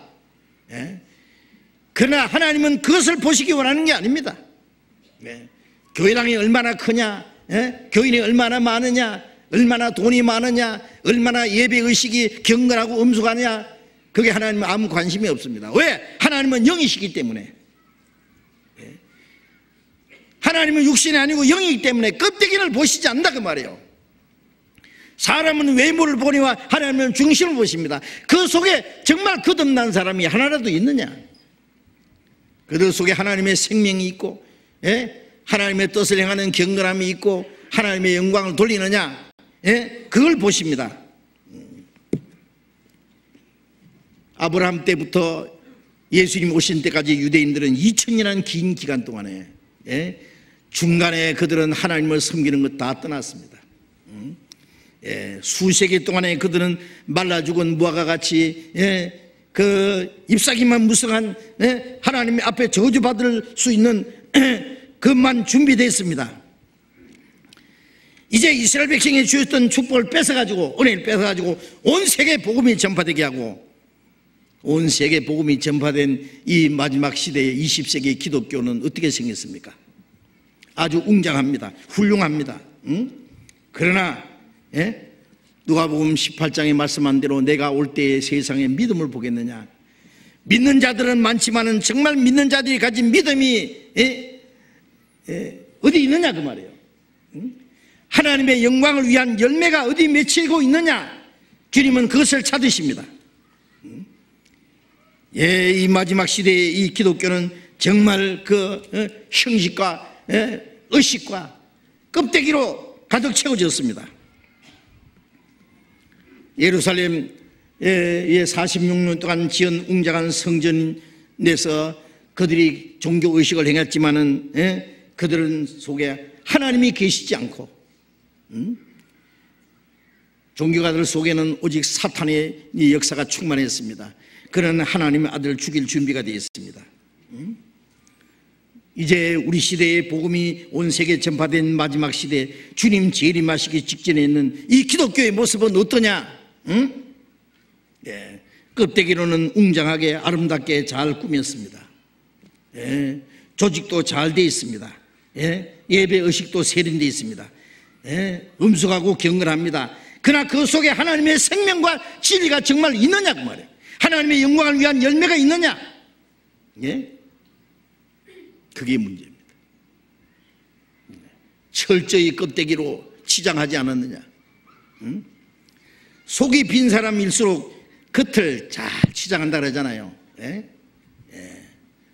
화장도 진하게 하고 장식품도 아주 주렁주렁 달고 그것으로 자기의 그 열등의식을 감추려고 하는 겁니다. 가짜 물건일수록 포장을 아름답게 해서 사람을 속이려고 합니다. 그래서 너희가 행하는 일은 사람에게 보이려고 한다 그랬어요. 잎사귀가 무성한 것, 그런 사람 보기 아름답습니다. 그러나 하나님이 원하시는 것은 잎사귀가 아닙니다. 주님이 원하시는 열매는 어디 있느냐 그 말이에요. 마지막 기독교 서로 자기가 정통이라고 자랑합니다. 그러나 이름은 정통인데 속에는 온갖 이단적인 사상이 박혀있고 하나님의 영광을 위한 열매는 어디 있느냐? 큰 교회당들이 거듭나지 못한 세속적인 교인으로 가득 채워져 있지 않느냐? 종교가와 교인들은 한결같이 위선과 거짓으로 자기를 감싸고 감추고 있지 않느냐? 이런 것도 우리가 생각해 봐야 됩니다. 지금 교회당 많고 교파 많고 많습니다. 그러나 그것들이 정말 성경 있는 교회냐? 성경 있는 교회가 어떤 교회인지 아세요? 성경 있는 교회가 아니라 이거는 순전히 인위적인 거, 모조품 교회가 아니냐 그 말이야. 인간들이 만들어낸 가짜. 그래서 그들은 신앙 고백을 합니다. 그러나 그건 텅 빈 껍데기, 속임수, 거짓된 주장이 아닌지도 생각해 봐야 됩니다.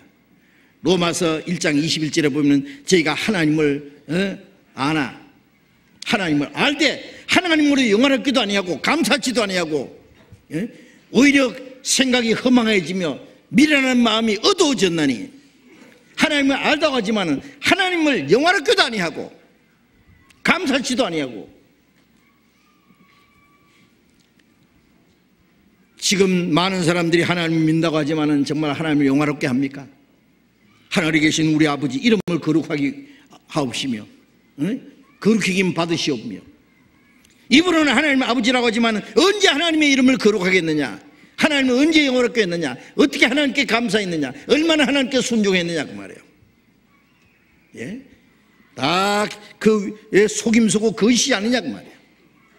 마가복음 7장 6절에 보면 저에게 입으로는 하나님을 시인하나 마음은 내게서 멀도다. 입으로는 하나님을 가까이 하지만은 마음은 하나님과 멀다고 말씀했습니다. 누가복음 6장 46절에 보면은 너희가 나를 불러 주여 주여 하면서도 어찌하여 나의 말하는 걸 행치 않느냐? 입으로는 주여 주여 그럽니다. 그러나 마음은 주님의 말씀을 순종치 않습니다. 디도서 1장 16절에 보면은 입으로는 하나님을 시인하나 마음으로는 행위로는 부인하는 자니 가증한 자요 복종치 않는 자요 모든 선한 일을 버리는 자니라.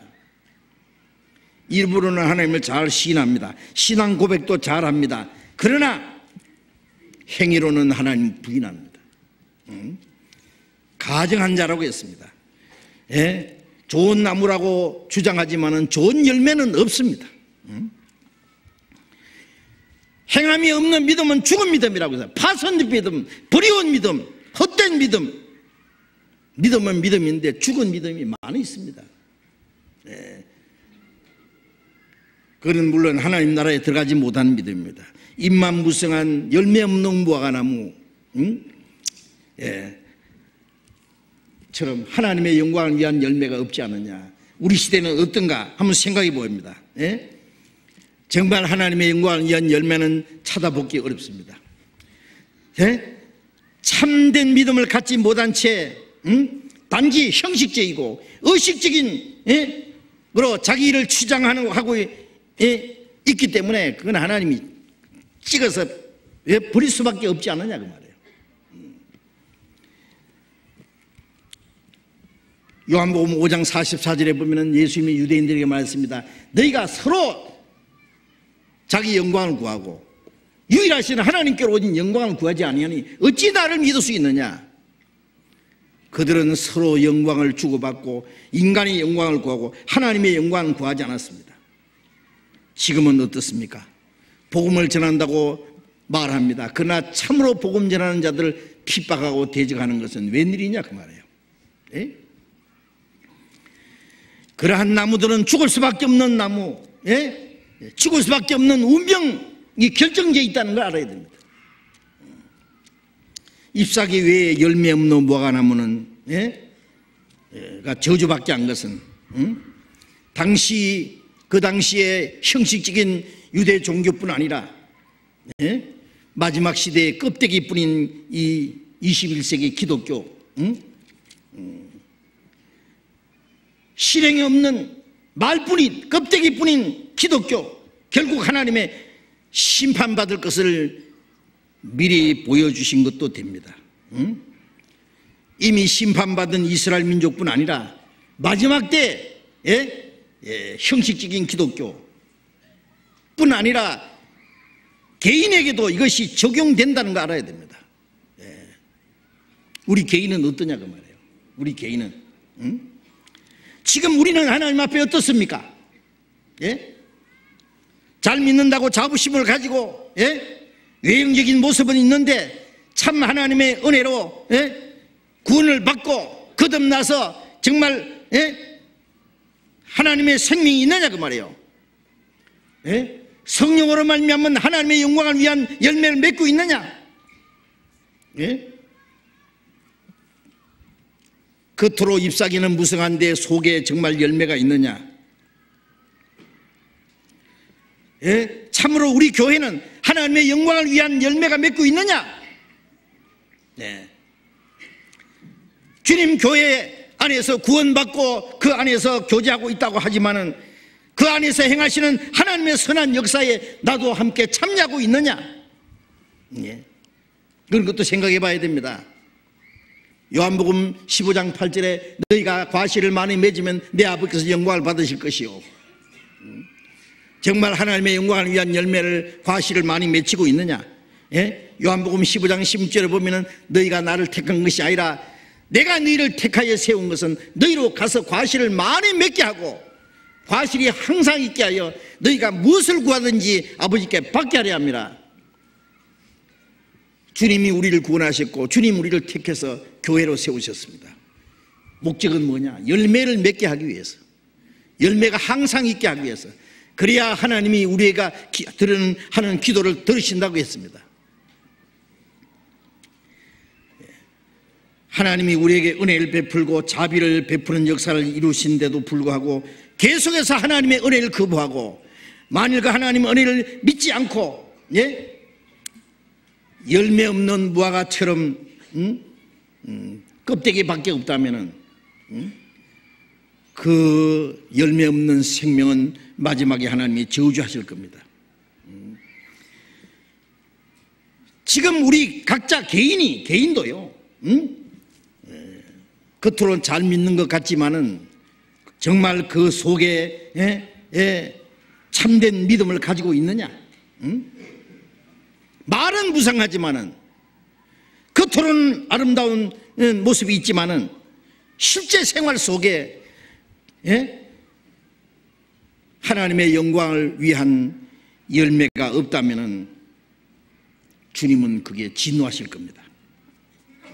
그게 하나님이 심판하실 겁니다. 좋은 나무는 반드시 좋은 열매를 맺게 되어 있습니다. 우리가 구원을 받았고 주님 안에 있다면은 반드시 많은 열매를 맺을 수 있다고 말씀했습니다. 자, 여기서 또 한 가지 생각해 볼 것이 있습니다. 그 무화과 나무가 열매를 맺지 못한 것은 무화과 때가 아니었다고 했죠. 그런데 무화과 때가 아닌데 왜 잎사귀가 무성했느냐고 말해요. 이것이 문제입니다. 열매가 먼저 나오고 잎사귀가 나와야 되는데 열매가 나올 때도 아니고 잎사귀가 나올 때도 아닌데 왜 이 나무는 잎사귀가 무성했느냐? 예수님이 유월절 전에 올라가시기 때문에 그때는 무화과 나무가 잎사귀가 나올 때가 아닙니다. 그런데 이 나무가 잎사귀가 무성했다고 하는 것은 이것은 정상이 아닙니다. 이거는 돌연변이로 이것은 야생 무화과가 된 겁니다. 가끔 숲속에 하나씩 있는 무화과나무, 아니 포도원 옆에 있는 무화과나무, 우리가 이 무화과나무를요, 저 남쪽에 따뜻한 지방에 아니고 이 추운 지방에 갖다가 억지로 키우면은요 열매가 먼저 안 나옵니다. 잎사귀부터 나옵니다. 이게 비정상입니다. 비정상입니다. 이게 돌연변입니다. 말하자면 비정상, 야생 무화과 나무다 그 말이에요. 네? 자, 그런데 참 이상합니다. 그런데 이 무화과 나무는 다른 나무보다도 잎사귀가 아주 무성합니다.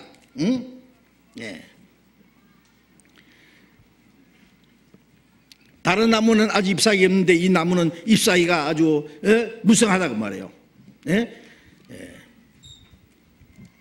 자, 우리가 이런 것을 봅니다. 우리 주변에 보면은요, 그 사람이 아직 정상적으로 하나님의 은혜로 구원받은 것도 아니고 거듭난 것도 아니고 성령으로 말미암아 변화된 것도 아닌데 어떻게 생긴 것이 돌연변이가 돼가지고 다른 사람보다 아주 월등하게 보이는 것 같습니다.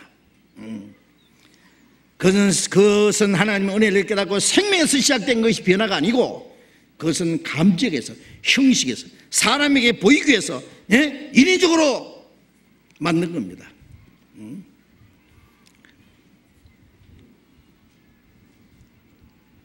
주님 보시기에 합당한 열매는 아닙니다. 인위적으로 모조품으로 꾸민 거다 그 말이에요. 그것은 오래 가지 못합니다.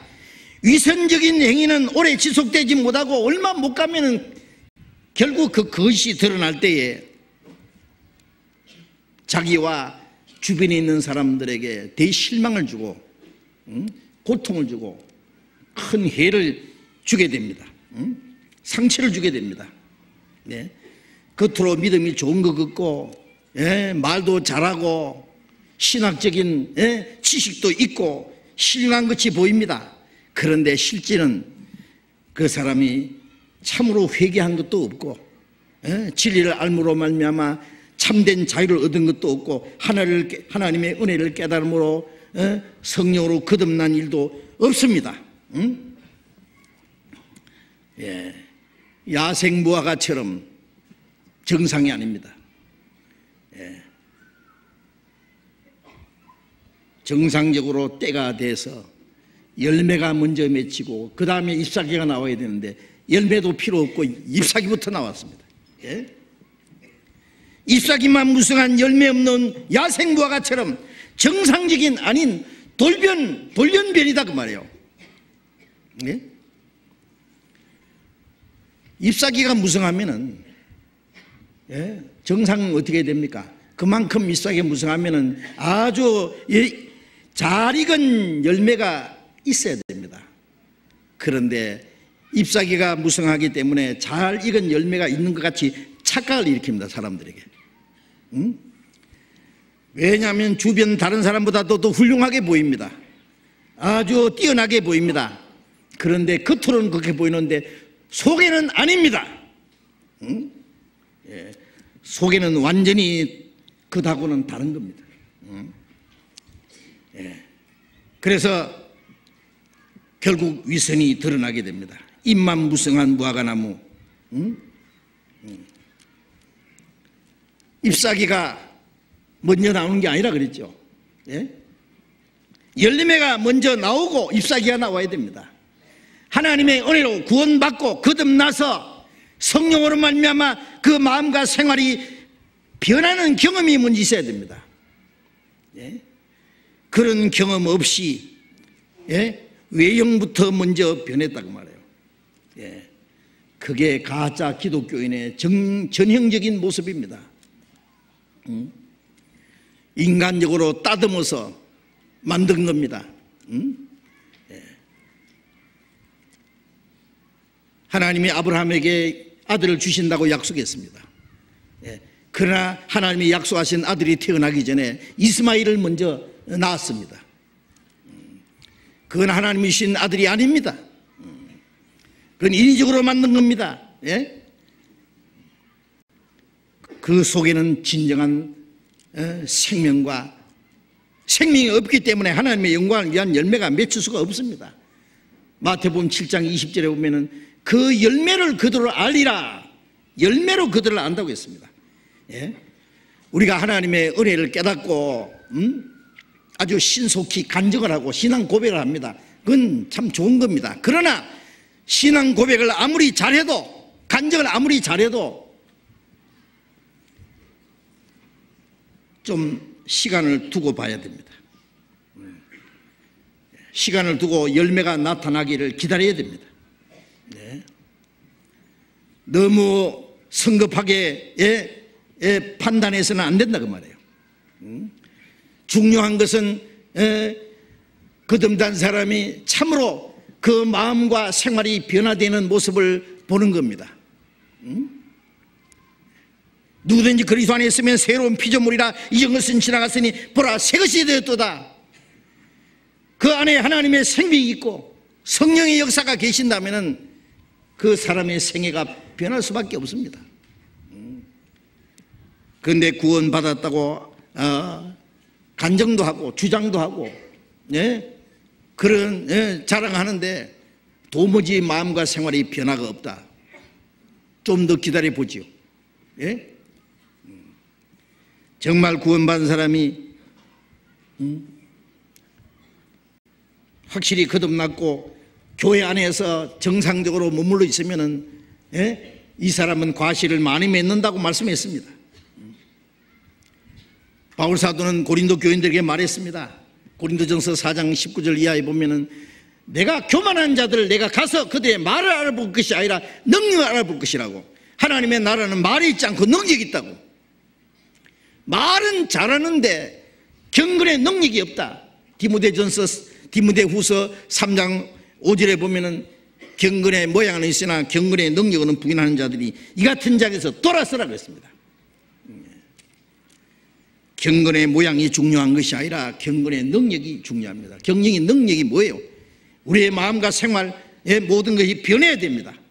마음이 변하고 생활이 변하고 말이 정상적으로 변해야 됩니다. 열매하고 잎사귀가 같이 나와야 됩니다.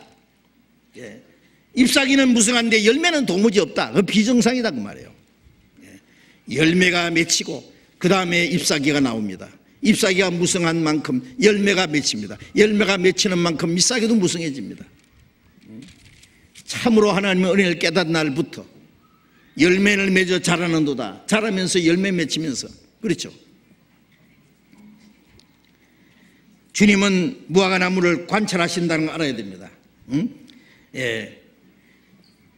마가복음 11장에 보면 멀리서 그 무화과 나무를 보니까 잎사귀가 무성하더라 그랬어요. 잎사귀가 무성하기 때문에 멀리서도 금방 눈에 띕니다. 주님과 제자들은 그 잎사귀가 무성한 무화과 나무를 향해서 가셨습니다. 예? 그 잎사귀가 무성한 무화과 나무는 누구에든지 예? 관심을 갖게 됩니다. 겉으로 잎사귀가 무성한 사람들이 관심을 가집니다. 예? 어떤 사람은 아주 특별히 경건해 보입니다. 신령한 것처럼 보입니다. 겸손하게 볼 수도 있습니다. 그래서 사람들의 관심을 끕니다. 그러나 사람은 외모를 보거나 하나님은 중심을 보십니다. 사람의 외모로 꾸미는 것은 한계가 있습니다. 예? 얼마 후에 그것이 드러납니다. 어떤 사람들은 멀리서만 자기를 봐달라고 합니다. 멀리서 보기엔 아름다운데 가까이 보면 열매가 없거든요. 멀리서는 열매가 안 보이잖아요. 시장하신 주님은 그늘을 찾아가신 것이 아니라 열매를 얻으려고 갔습니다. 주님은 가까이 가서 보시니까 열매가 없었습니다. 주님이 원하시는 열매가 없다 그 말이에요. 믿는다고 하는 사람들이, 많은 사람들이 하나님에게 잘 보이려고 하는 것보다도 사람에게 잘 보이려고 노력을 합니다. 자기를 위장합니다. 자기 자신의 모습을 자꾸 사람에게 드러내 보이려고 합니다. 마태복음 6장 5절에 예수님 그러셨죠. 외식하는 자같이 사람에게 보이려고 하지 마라. 저들은 사람을 보이려고 회당과 큰 거리 위에서 기도하기를 좋아하느니라. 너희는 골방에 들어가서 은밀한 중에 보시는 하나님께 기도하라고 그랬죠. 하나님에게 보이기 위해서 해야 됩니다. 예? 우리는 사람에게 내 모습을 나타내 보이려고 하지 말아야 돼요. 주님 보시기에 어떤 사람이 되어 있는지, 주님 앞에 어떤 사람이 되어야 할 것인지 그걸 생각해야 되죠. 남을 보고 판단하지 말고 자신이 주님 앞에서 자신을 드러내놓고 평가를 받아야 되고 판단을 받아야 됩니다. 자기를 판단해 봐야 됩니다. 어떤 사람들 남을 판단하기 좋아하는 사람이 있죠. 예? 남을 판단하지 마십시오. 그 사람은 하나님이 판단하실 겁니다. 문제는 하나님 앞에 자기 모습을 나타내 봐야 됩니다. 자기를 살펴봐야 됩니다. 주님 보실 때가 내가 어떠한 사람인지.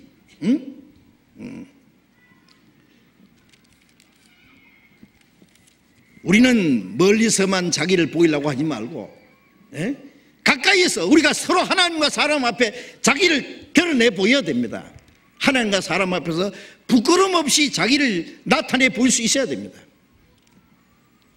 주님은 멀리서만 보시는 것이 아니라 가까이 와서 살피십니다. 우리의 모든 마음과 생활을 관찰하십니다. 정말 주님 보실 때 합당한 자, 주님 보실 때 합당한 열매가 있는지, 주님 보실 때 부끄럽지 않은지, 내가 주님 앞에 설 때에 주님이 가까이 오실 때 나는 어떠한 사람이 되어 있는지 그런 걸 생각해 보셨습니까? 주님이 찾으시는 열매가 있는지, 시장하신 주님을 실망시키지 말아야 됩니다. 속이지 말아야 됩니다. 열매가 있는 것처럼 겉으로는 아주 아름다운데 주님이 찾으시는 열매가 없다면 주님은 실망하십니다. 주님은 만족해 할 수 없습니다. 주님은 우리에게 가까이 오셔서 우리에게서 열매를 찾으시는 분입니다. 첫 아담은 무화과 잎사귀를 엮어서 치마를 만들어 입었죠. 그러나 두 번째 아담이신 예수님은 잎사귀를 찾으시는 분이 아닙니다. 우리에게서 열매를 찾으시는 분입니다. 정말 우리의 마음과 우리의 생활이 변해서 진실한 믿음과 주님을 향한 사랑과 소망을 향한 인내심과 기쁨을 가지고 있는지, 정말 하나님의 말씀에 순종하고 하나님의 영광을 돌리는 우리 삶이 있는지, 주님이 찾으시는 열매가 있는지 우리 자신을 살펴봐야 된다고 말이에요. 우리는 정말 하나님을 향한 확실한 믿음과 하나님의 나라와 영광에 들어가게 합당한 열매가 맺어지고 있는지, 주님은 우리의 말을 들으시기 원하지 않습니다. 우리에게 어떤 결심이나 우리의 맹세를 원하시는 게 아니라 우리의 실제 진실한 믿음을 원하십니다. 하나님의 나라와 영광에 들어가게 합당한 사람이 되기를 원하십니다. 우리가 오랫동안 신앙생활을 했다고, 구원을 받았다고 우리의 믿음을 고백하고 간증합니다. 그러나 그 간증하는 만큼, 구원받은 지 오래된 만큼 거기에 걸맞는 열매도 있어야 됩니다. 그렇지 않겠어요? 주님께서 열매를 원하시는 것은 당연한 겁니다. 주님은 우리에게 그 열매를 요구하실 권리가 있는 분입니다. 주님은 간절히 열매를 원하십니다. 시작하신 주님은 우리에게서 잎을 원하시는 게 아니라 열매를 찾으십니다. 열매를. 주님이 그 무화과나무에 가까이 가신 것은 한두 개의 열매를 원하신 겁니다. 주님은 우리 앞에 굶주린 상태에 계십니다. 아세요? 우리에게 열매를 요구하시는, 굶주린 사람이 열매를 요구하듯이 우리에게 주님은 열매를 간절히 찾으시는데 우리는 주님께 무엇을 드릴 수 있습니까? 주님은 우리를 위해서 죽어주셨습니다. 자기의 모든 생명을 다 쏟았습니다. 우리에게 모든 걸 주셨습니다. 그 주님은 우리에게 이제 거룩함을 요구하십니다. 이 세상에 무엇보다도 주님을 사랑하는 것을 요구하십니다. 하나님의 영광을 위한 열매를 요구하십니다. 주님 우리에서 올바로 사는 걸 원하십니다. 우리의 삶을 통해서 하나님께 영광을 돌리는 걸 원하신다고 말해요. 우리를 구원하신 주님 앞에 우리는 무엇을 드릴 수 있습니까? 주님은 우리에게 무엇을 요구하시는데, 주님은 가까이 오셔서 보시고 열매가 없으면 어떻게 하느냐? 그게 준엄한 책벌을 내리십니다. 열매 없는 신앙생활은 비극적이고, 그게 엄중한 결과를 가져온다는 것도 우리가 생각해야 됩니다. 언제까지 열매 없는 껍데기 신앙생활을 할 거냐고 말해요. 열매를 원하시는 주님 앞에 무성한 잎사귀만 나타내 보일 겁니까? 그건 정말 서글픈 장면입니다. 믿음이 있다 하고 실제로 참된 믿음이 없다면 그건 거짓말하는 겁니다. 회개한다고 하면서 참된 하나님께 돌아가는 회개가 없다면 그것도 주님 앞에 거짓말하는 겁니다. 하나님을 섬긴다고 하면서 마음으로 하나님을 두려움으로 섬기고 주님을 위해서 희생하는 마음이 없다면 그것도 주님께 거짓말하는 겁니다. 주님의 몸과 피를 기념하는 성찬을 뗀다고 하면서 주님의 몸을 분별하지 못하고 자기를 살피지 않고 아무 생각 없이 성찬을 뗀다면 그것도 주님 앞에 거짓말하는 자에게 됩니다.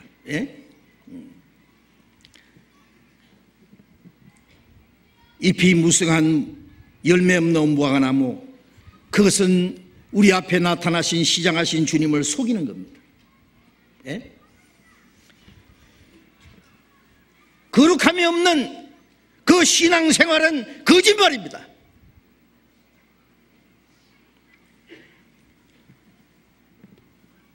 주님은 열매 없는 그 무화과나무를 저주할 권리가 있는 분입니다.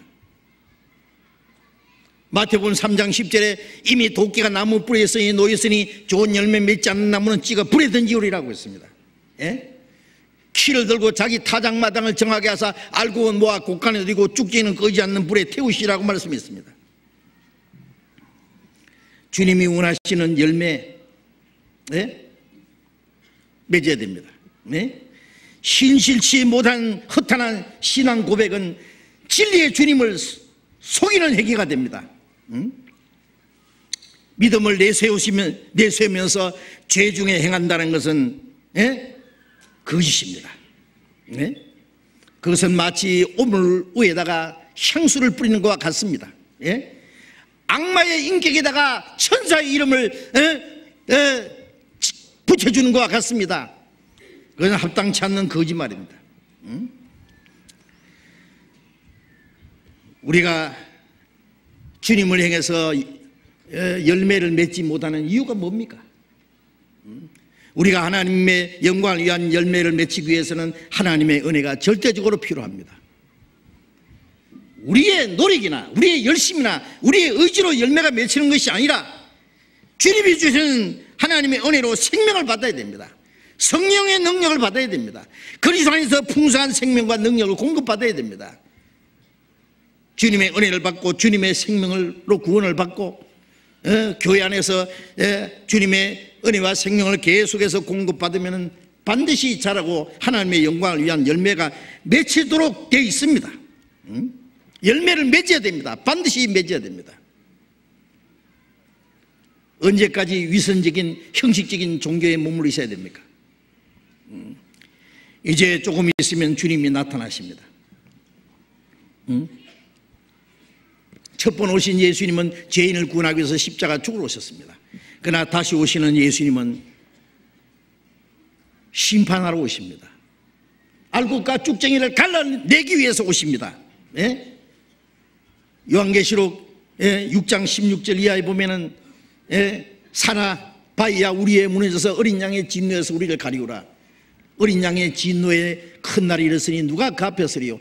어린 양 그리스도께서 우리를 구원하신 어린 양이 다시 오실 때는 심판하시는 진노하시는 어린 양으로 나타나는 걸 알아야 됩니다.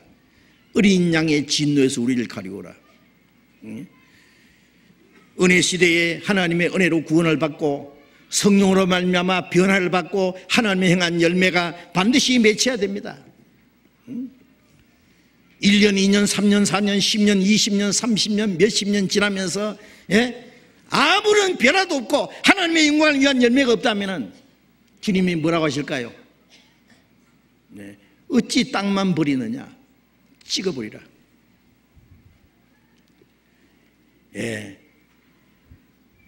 열매 없는 허탄한 신앙 고백은 거짓입니다. 주님을 속이는 겁니다. 우리가 주님을 속일 수는 없습니다. 주님은 우리 가까이 오셔서 우리의 마음과 우리의 생활을 살피십니다. 우리에게서 열매를 찾기를 원하십니다. 우리는 우리를 구원하신 주님, 우리 위해서 십자가에 죽으시고 우리에게 영원한 생명과 소망을 주신 주님 실망시키지 말아야 됩니다. 다시 오시는 주님 앞에 영광 앞에 서기에 부끄러움이 없이 우리의 삶을 주님 앞에 바르게 해야 됩니다. 하나님의 이 영광을 위한 열매, 그 하나님의 나라와 영광에 들어가게 합당한 사람으로 우리가 구별되어 있어야 됩니다.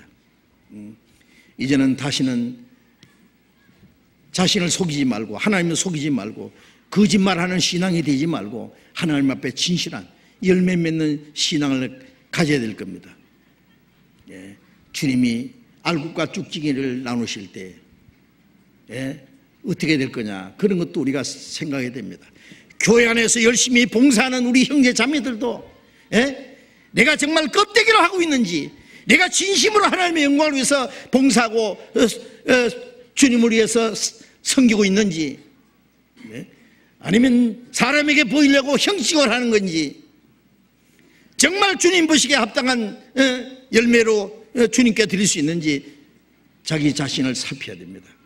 그러니까 내가 주님 앞에 어떠한 사람이 되니 주님이 나를 보시는 것처럼 자기를 볼 수 있어야 됩니다. 주님이 원하시는 것대로 자기가 주님 앞에 간절히 합당한 열매가 되기를 원해야 될 겁니다. 기도하겠습니다. 자비로우신 우리 아버지 하나님, 주님께서 열매 없는 무화과나무를 저주해서 말라 죽게 하신 그 사건을 통해서 주님이 주시는 교훈을 우리가 생각해 보았습니다. 하나님의 택한 이스라엘 민족이 하나님을 멀리 떠나 하나님의 말씀을 불순종하고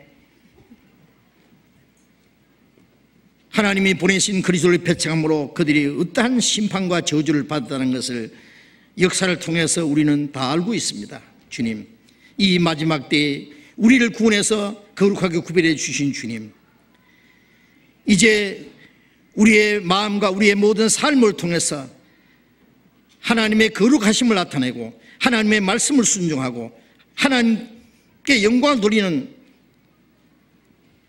거룩한 아름다운 열매가 맺힐 수 있기를 진심으로 원합니다. 우리의 모든 삶을 주님이 보살펴 주시옵소서. 우리 각자가 하나님 앞에 마땅히 어떠한 사람이 되어 있는지, 또 어떠한 사람이 되어야 할 것인지를 가르쳐 주옵소서. 우리가 주님 앞에 열매 없는 자가 되지 되기를 진심으로 원합니다. 하나님의 영광을 위한 아름다운 열매가 많이 맺히기를 원합니다. 우리 가운데 한 사람도 열매 없는 무화과 나무처럼, 잎사귀만 무성한 나무처럼 되지 않기를 원합니다. 우리의 믿음이 사람에게 드러내 보이려고 하지 않고 하나님 앞에 하나님의 영광을 위한 열매로서 하나님 앞에 나타날 수 있기를 원합니다. 우리 모두를 주님 능력의 손으로 붙들어 주옵소서. 우리 가운데 아직도 하나님의 은혜를 깨닫지 못하고 구원을 받지 못한 사람이 있다면 그 마음을 붙들어 주시고, 하나님의 은혜를 깨닫고 하나님의 생명을 받고 그 마음과 생활이 변화됨으로 하나님께 영광을 드리는 삶이 이루어지게 해 주옵소서. 하나님의 나라와 영광에 들어가야 합당한 삶으로 변화시켜 주시옵소서. 우리 모두를 통해서 주님이 영광을 받으시옵소서. 주 예수님 이름으로 기도드렸습니다. 아멘. 우리 찬송하겠습니다. 찬송가 27장.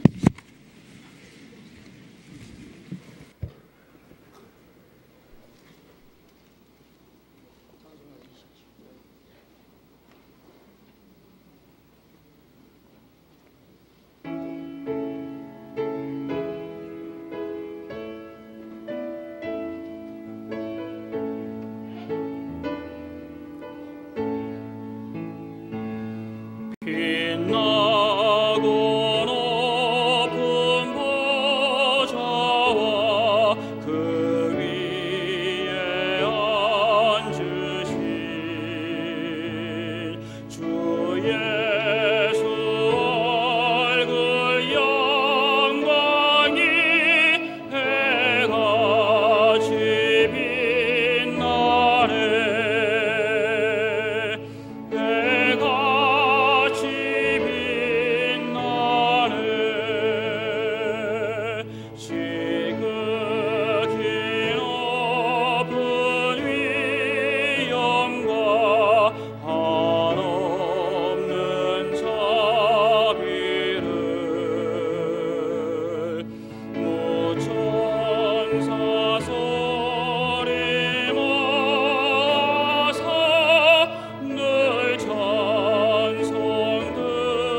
당부해 주시겠습니다.